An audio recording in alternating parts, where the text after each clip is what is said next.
relocate myself because I want to do this stream. It's going to be a short stream, but nonetheless, I want to show you the layout of the place. So this here is the Etihad ground. I'm in the ground. Some guys are playing football, taking in the football. People are exercising and stuff tonight. Carnival season's coming around, so people are taking care of their health and stuff like that too. Anyways, let's get into what we want to talk about today. So today, we're talking about a bunch of things.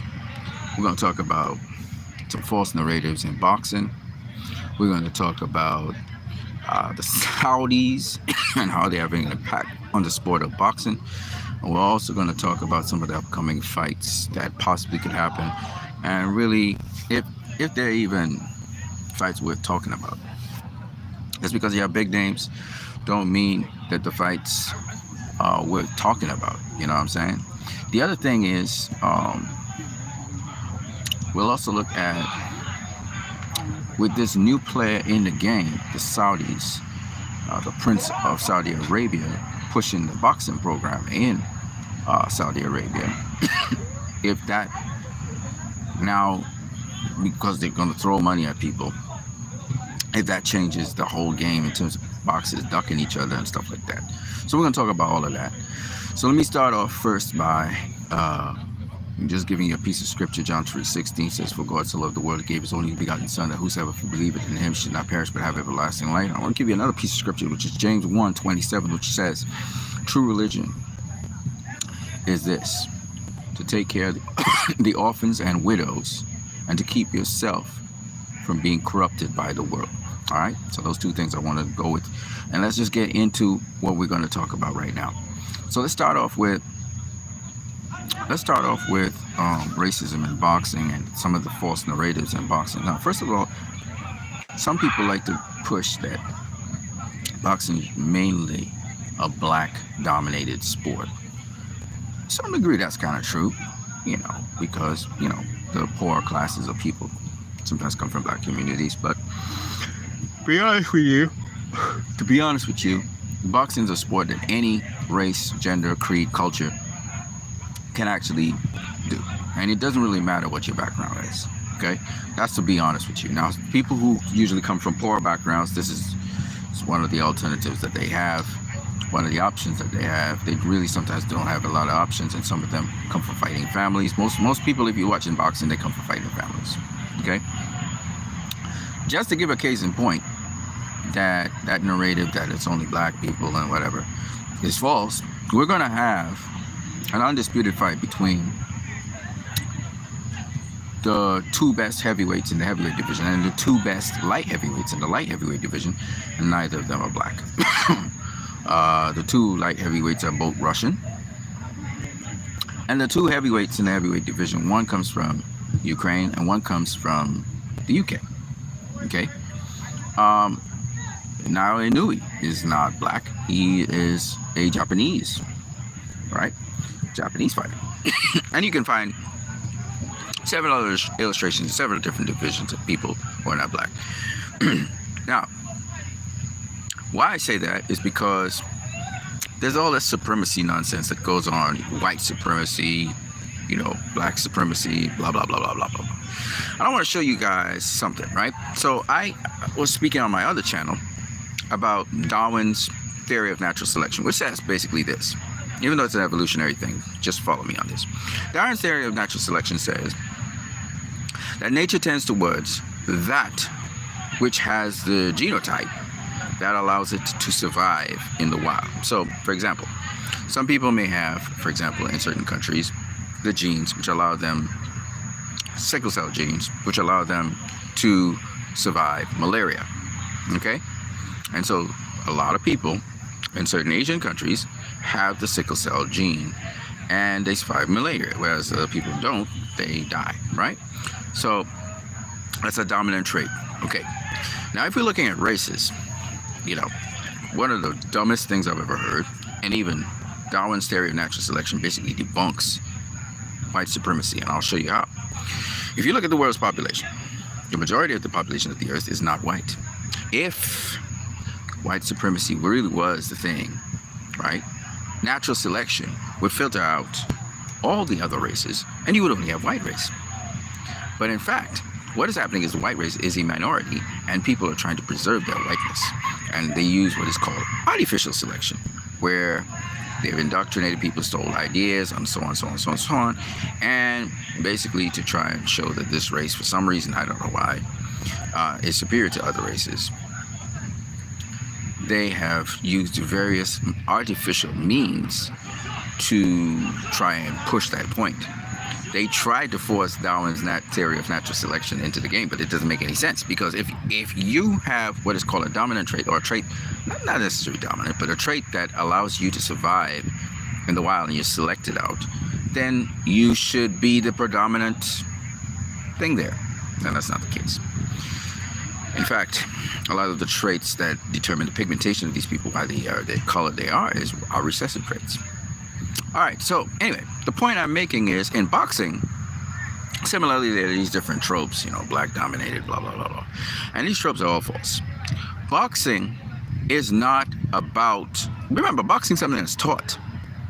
You may have the affinity to it, you may have the personality for it, right? And you would do well in it, but you have to be taught. It's something where you have to learn skills. Now, there are some people who have natural ability and they're able to do something, but you still have to be taught in boxing. You're taught boxing. And this is why, it's a very difficult sport, of course. This is why you can't say that boxing is, yes, you may have in the United States of America more black people on the high echelons of boxing, right? But I would not say that it is, it is specifically designed for one race of people and all that kind of thing. That's not true, right? And I just thought I would bring that out there, because I've been seeing different narrators from different channels, and yes, there's racism in boxing there, but it doesn't make any sense. It's pointless, because when it comes down to boxing, it's all about the knowledge you have, and when I talk about knowledge, I'm not talking about knowledge as in cognitive knowledge, but in terms of knowledge that you can translate into muscle memory, that you translate into the ring. It's knowledge that you can use. You use it. You have to use the knowledge. It doesn't make sense having this up here and you can't do it, right? So it's a doing thing. So it's really, and that's what I like about boxing, actually, because it's a truth teller. It doesn't matter what the fans say. It doesn't matter what people predict. The truth will come out in that ring. And that's the beauty of boxing. That's what I love about it. You can't talk your way into winning a fight. You have to actually fight the fight to win the fight. That's what I love about boxing. So first I wanted to cover that. Now the next thing I want to cover is the Saudis' presence in boxing. The Saudi presence in boxing has brought about a lot of fights that otherwise we probably would never have seen, right? We've had Deontay Wilder versus Joseph Parker. We have had Anthony Joshua versus what's the guy's name? The Swedish guy. We've had a lot of sideshows like Jake Paul versus Tyson Fury's brother. We've had a number of events, actually. We've had some. We had Floyd Mayweather down in the UAE. We've had a lot of fights.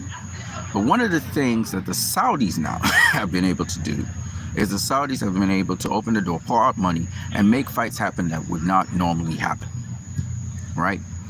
And so this has opened the doors. The Prince of Saudi Arabia has already said he's interested in seeing Devin Haney fight in Saudi Arabia, which is amazing. But add to it the fact that, Devin Haney versus Tank Davis could happen in Saudi Arabia. Now, what this opens the prospect for is fighters can no longer say, oh, it's not worth the money.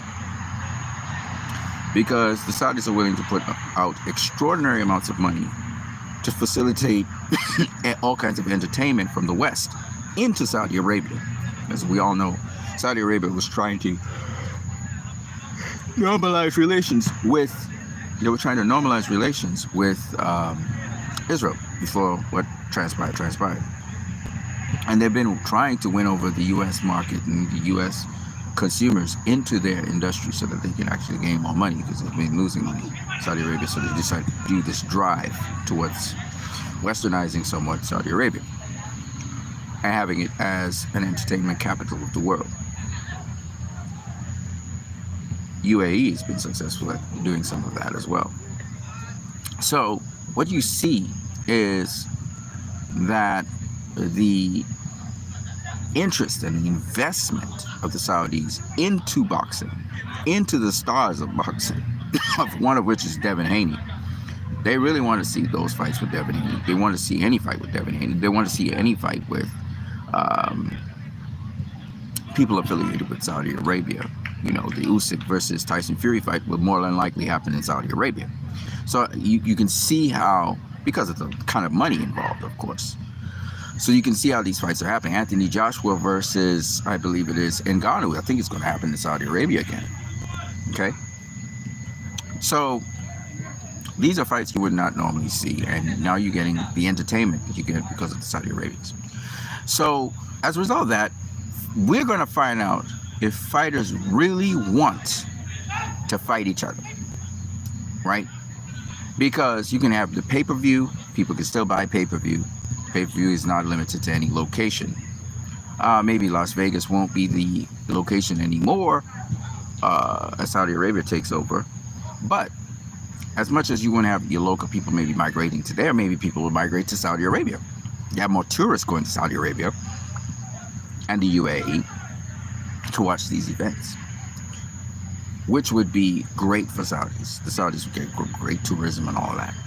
So you're looking at not necessarily a complete shift from Las Vegas. Las Vegas will still be there, but the money, the base money to put up these fights, which would still be on Amazon Prime, would still be on ESPN, would still be on whatever network. The networks will now be working with Saudi Arabia, and Saudi Arabia also already has, you know, race car driving, Formula One race car driving in Saudi Arabia. So Saudi Arabia is really doing some big things to expand themselves, to kind of westernize, to let the West come in as an entertainment center. And there are still certain problems with Saudi Arabia, as we know, the atrocities that are committed there and so on. But this is the push that they have. So this is a new player in the game, and they got money. They got money. They're willing to throw money at the superstars. So there's no excuse for why Gervonta Tank Davis, and his reaction was he was mad, he was angry. Why is Tank angry? Gervonta Tank Davis has no excuse not to face Devin Haney. It's not about the money. You're going to get paid, right? It's not about network rights, because Devin Haney's a free agent. Shakur Stevenson is going to be a free agent. So it's not going to be that. So Tank Davis has no excuse whatsoever for not facing Shakur Stevenson or Devin Haney. Right? He has none. With Devin Haney, he could say, well, it's 140 pounds, so I'm at 135. Then you'll have to face Shakur, who's going to be a free agent very soon. So no matter how you look at it, and if the Saudis like, Tank versus Shakur, they're going to push it. They're going to throw money at that. Right now, they're throwing money at Tank because Devin Haney is making the offer to Billy Haney to saying, hey, man, $40 million. That's what I heard on the Porterway podcast. They were talking about $40 million. They were ready to throw at Tank. You know, you want $50 million? We throw $50 million at you. You know, Tank Davis ain't seen that kind of money. Period.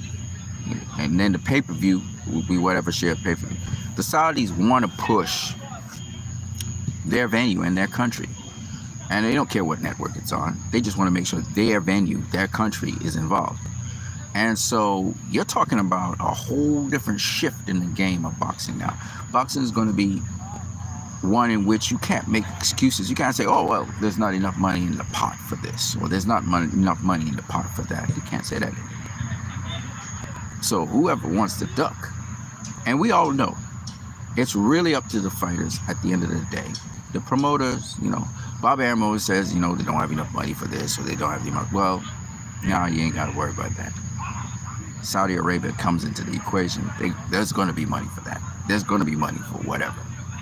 You know what I mean? So money's no longer an issue. The question's going to be up to the fighters. What do they want to do? Do they really want to rumble? And I've said to you guys many times, time and time again, Tank Davis doesn't want anything to do with Devin Haney. And as you can clearly see, he so far has not entertained facing Shakur Stevenson either. These are two fighters he would prefer never to speak about. Never to speak about. Right? He doesn't have to worry about Gary Anton Russell because he's coming up after. He don't have to worry about Richardson Hitchens, right? He don't even have to worry about Jack Catterall, who's a good fighter. A good fighter. I don't think Tank would knock out Jack Catterall. He's a good fighter. Sandor Martin, Tank might get to him. Might get to Sandor. You know, I know we got Sandor Martin fans out here, but ultimately, at the end of the day, it's going to come down to, is Tank Davis, does he want to face these guys? It's going to come down to that. And it's going to prove if he's just all smoke and mirrors or if he's really about it, which I don't think he is. I think he's about smoke and mirrors. I think he's about cash grabs. But there's certain cash grabs he's just never going to take. And one of them is he's never going to face Devin Haney. Just telling y'all right now, I don't think he's going to do that. The money's going to be there. Everything's going to be there. And he's going to duck Devin Haney. He's going to use, I'm at 135. And he says he could fight at 140. Maybe he says that. But he ain't going to take, he's not taking that Devin Haney fight.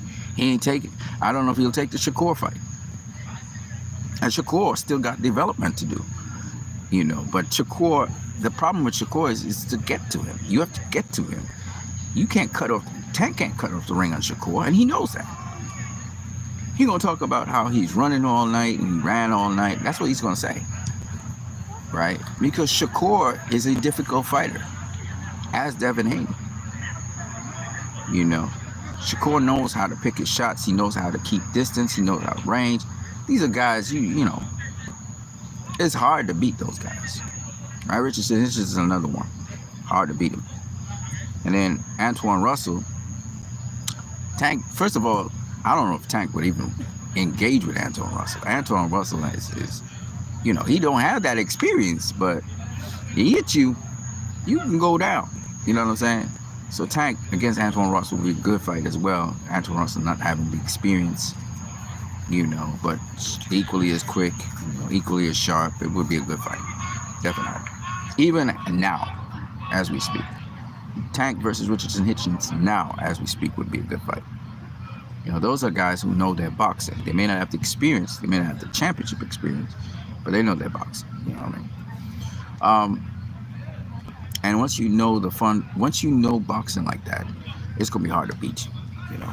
I want to talk about Dmitry Bivol versus Artur Beterbiev for this year, and also Alexander Usyk versus Tyson Fury very quickly. So, y'all know I am picking Usyk to beat Tyson Fury, and I'm picking Bivol to beat Beterbiev, and y'all gonna be shocked when Bivol beats Beterbiev, right? The key to this thing, which a lot of you don't understand, is it's all about preparation, right? But the thing with Bivol is it's very hard to control range with Bivol. And that's what a lot of you guys just don't understand. He makes it look so simple that you think he's like one of those amateur boxers. He's not an amateur boxer. This guy studied Pernell Whitaker. This guy studied Floyd Mayweather. This guy studied the great defensive fighters. Okay, Mike McCallum, all these guys. This guy's not a joke. The guy, Dmitry Bivol, has been the smaller guy for almost all the fights except for against Canelo. Okay, and you've seen what he's done to those guys. You guys are saying, I listened to Pro Box TV, right? And they were saying that Bivol ain't fought nobody. Okay, so let's debunk that right now. Okay, Bivol beat Jean Pascal, big, strong, powerful guy. Bivol beat Gilberto Ramirez. I guess you guys forgot about that. Y'all talk about Canelo, but y'all forgot Gilberto Ramirez was another guy that Dmitry Bivol beat. All right. He also destroyed the Cuban fighter. This is the guy that Andrew Ward dropped, but Bivol knocked out. I want to explain something to people.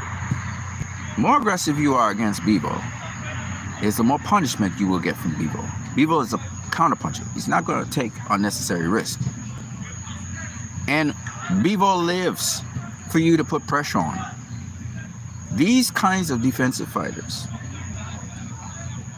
they love that you are coming to get them instead of they're coming to get you. They live for that. Okay? That's what they do. They've been doing it since Bivol's been doing it since he said he knew himself. Okay? He's been boxing since he knew himself. Guys like Bivol, Mayweather, Terence Crawford, Devin Haney, which is in Hitchens. Not so much Lomachenko. Lomachenko, he more feeds off of being offensive-minded, right? But Shakur Stevenson, they love that you come into them. They love that you come into, because they can set traps. Okay? And they have sufficient power for you to respect them. All right? So when I tell you that Bivol is going to beat Artur Beterbiev, it's going to beat him bad. It's going to beat him up. You better believe he's going to do that. Artur Beterbiev has decent defense. But there's a lot of mistakes he makes as he closes the distance, because he has to lunge in. He tries to change up angles to get his ports of entry. And against certain fighters, he gets away with it. But against Bivol, who will pivot with him, he won't be able to do that. I've already explained this. Now, with Alexander Usyk versus Tyson Fury, truth is, if Tyson Fury doesn't cheat, he really doesn't have the great advantages that he's supposed to have. Against Vladimir Klitschko, it was found out that Tyson Fury was using steroids. The steroids came from what he said WattUNeed, okay, a testosterone derivative. Top of that, he was using cocaine, which speeds up your synaptic movements. That's why he had that ultra speed, sort of like a Miracon. So this guy cheats to win. All right, he's going to try to do that against Usyk, but he's not going to succeed, because Usyk is a guy who understands boxing, and it's up to Usyk to become undisputed at heavyweight or not undisputed at heavyweight. But he's a problem for every single fighter, and Tyson Fury knows that Alexander Usyk is a problem. And he's going to find out why he's a problem, because Tyson Fury is going to get beaten by Usyk. All right? Watch, and you'll see. Usyk's a bad boy. Another bad boy who doesn't get the reputation like Usyk, but he does gas out late, is Michael Hunter. That's another guy. He doesn't get the opportunities Usyk gets. But they are both a plague on the bigger heavyweights. Once upon a time, I believed that, Tyson Fury would beat Muhammad Ali. I don't believe that anymore. I don't. I've seen much shorter fighters close the distance on Tyson Fury. And kudos to them. And now to see Ngannou, who never put on a pair of pro boxing gloves ever in his life, knock down Tyson Fury, and on top of that, almost beat him. He's not that good. He really isn't. So, the mystique of Tyson Fury is gone. Alexander Usyk, people say Tyson Fury will rise to the occasion. He can rise as much as he wants to the occasion. There is a difference between actually knowing boxing inside out and having to cheat to get advantages because you can't punch and all that kind of other stuff. So Tyson Fury could try his best. Usyk's going to beat him. That's what I believe. Now, with respect to Danny Garcia versus Erislandy Lara, which is a fight that still may come on Amazon Prime. It may actually happen in Saudi Arabia. We'll see.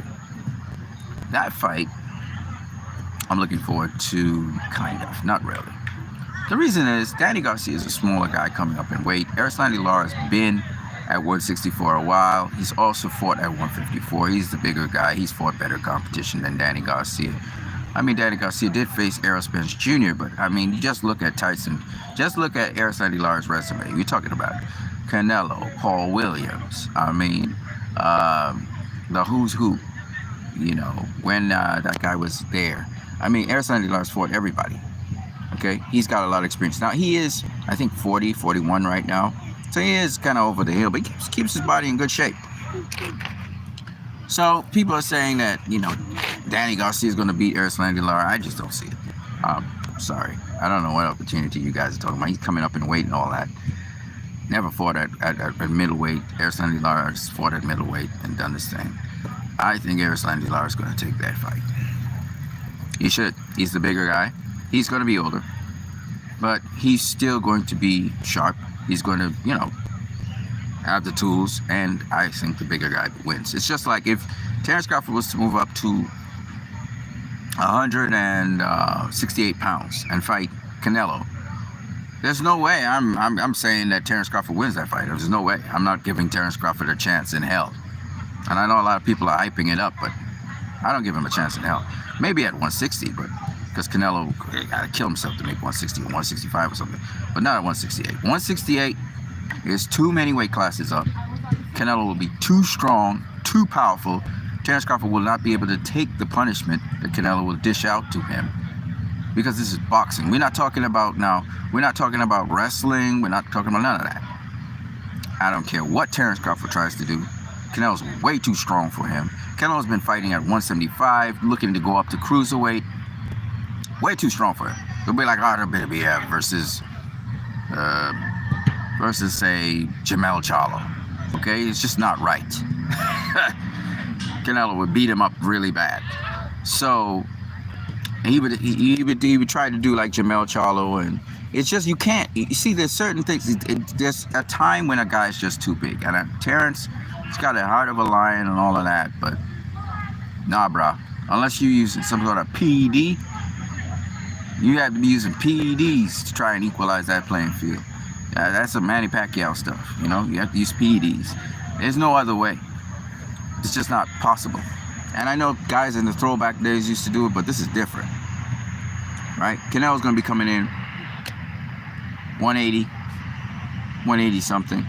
You're going to come in 180 something, but you're not going to come in 180 something like Canelo's 180 something, where he has muscle memory based on guys he beat that were much bigger than him, and guys he beat Sergey Kovalev. He stopped Sergey Kovalev, okay? And this is 10-ounce gloves you're talking about, okay? He fought Dimitri Bivol. If he were to take on Artur Beterbiev, I have him beating Artur Beterbiev. Again, a lot of you guys don't understand the sport of boxing, so you're gonna say, "Oh no, Beterbiev's too strong for Canelo." Canelo's not going to fight him like that. Beterbiev is going to be throwing a whole bunch of punches and missing. Then Canelo's going to counter. Canelo's not going to let himself get touched by Beterbiev. He is the quicker guy. He will be the quicker guy in the ring. Beterbiev will be throwing a set of combinations of punches hitting ear, and then Canelo will tag him. We've seen Canelo do this to Triple G. We've seen this do to Danny Jacobs. We've seen we know Canelo has defense. It's just against Dimitri Bivol, who's also a defensive fighter, he couldn't pull those stunts with because Bivol knew all the tricks.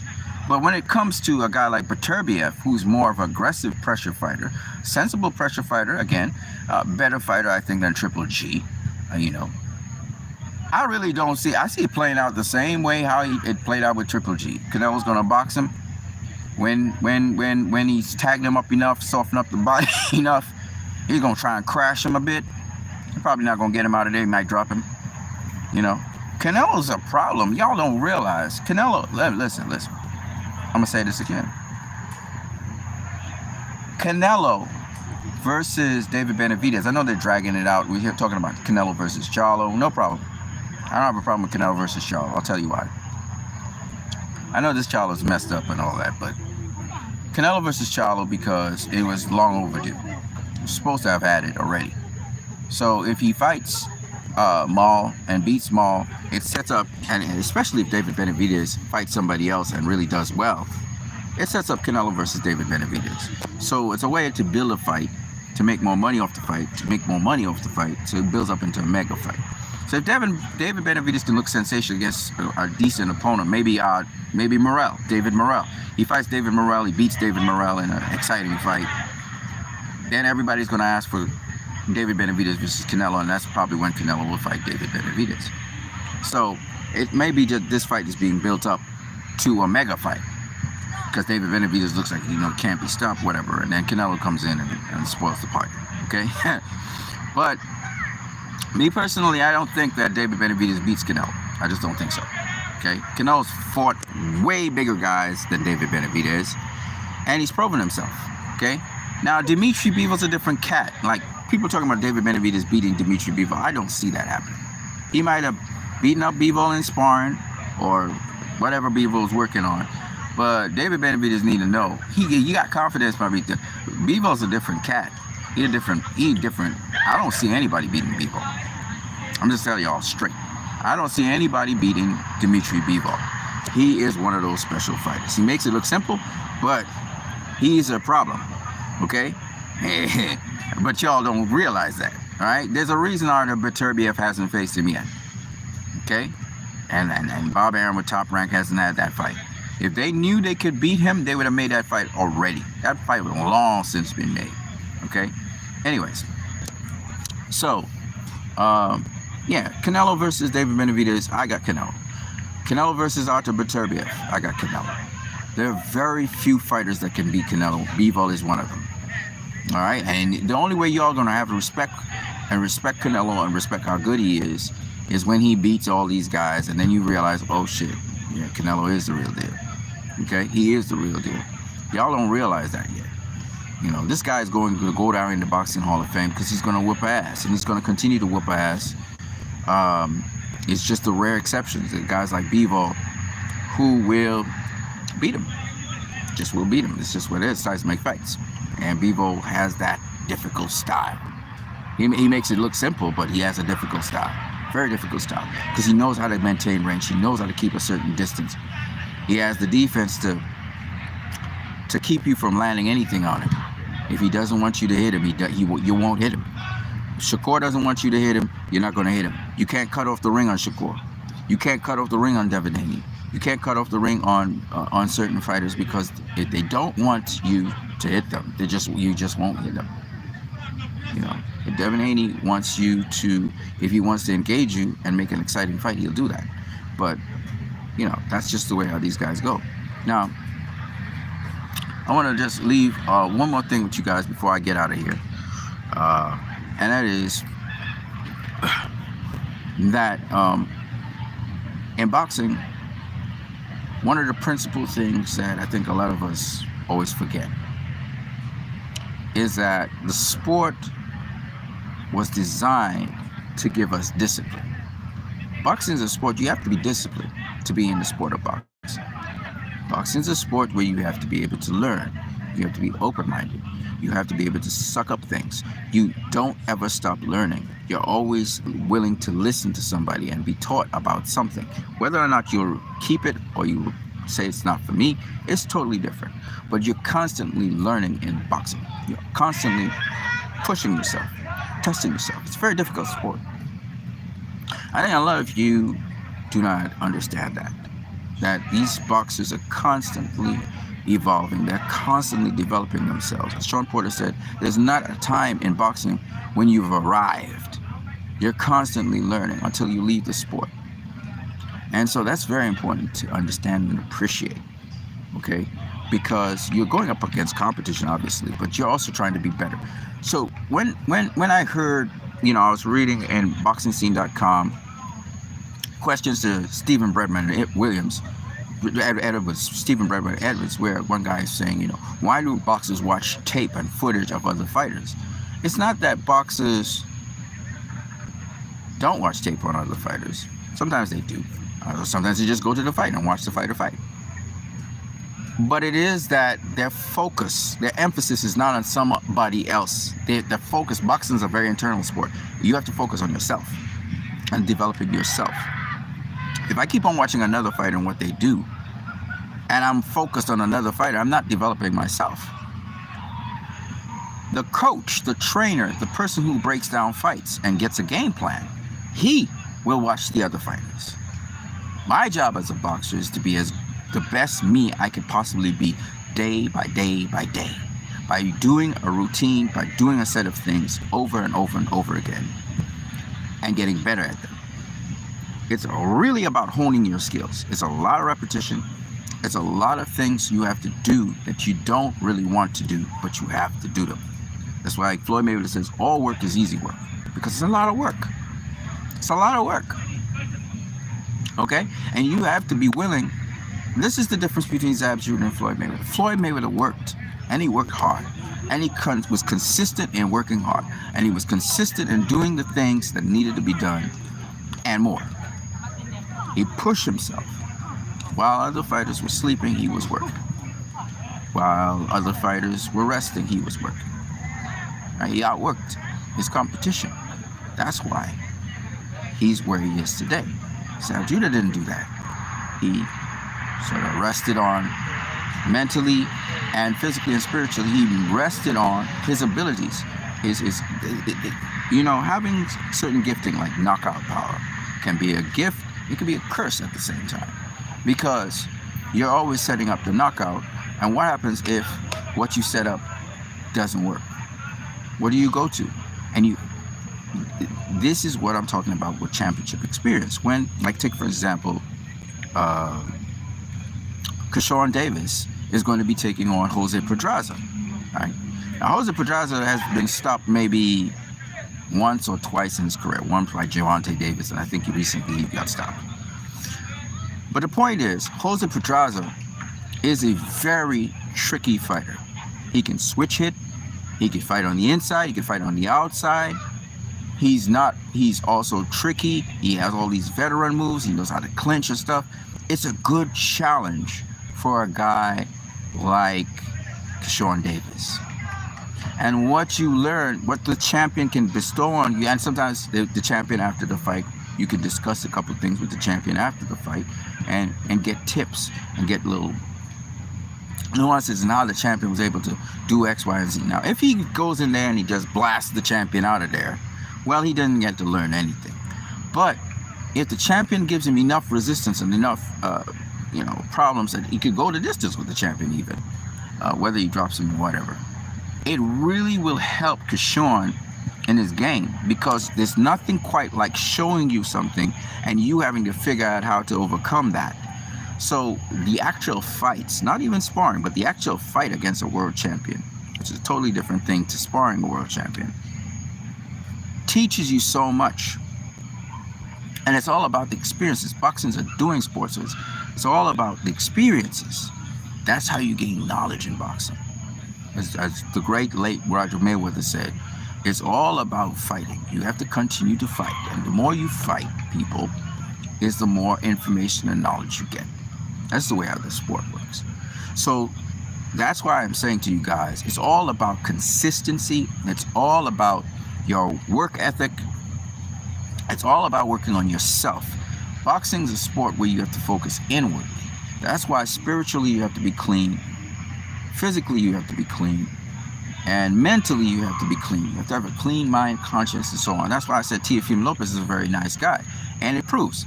He hired Lionel Thompson, Lonnie B. Lonnie B is one of his first things. And Lonnie B is going to get just opportunities and chances to show how good he is. I'm so happy for him. I've interviewed Lonnie B a couple times, and he's a really genuine guy. And he's a Christian brother as well. So I love it. I have much love for Lonnie B. And to see him getting this opportunity from Teofimo Lopez has a clean heart. Don't let the stuff that he says and the nonsense that he says sometimes throw you off. He's a very smart guy. He knows what he's doing. Okay? So the persona sometimes that these guys portray is not the people they really are. Tank Davis has got a big heart. He's a really nice guy. All right? He's a loving, kind person. But he's a monster in the ring, right? So don't get it twisted. A lot of boxers are really good people. They're really nice people. They may have temper tantrums. Everybody has their good and bad to them. But generally, they're big hearts, love to help a lot of people, have a lot of responsibilities, taking care of people, families, and stuff. Shakur, again, a very top of the line kind of guy.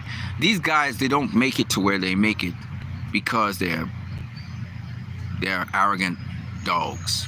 Let me put it that way. These people have to take counsel from multiple people.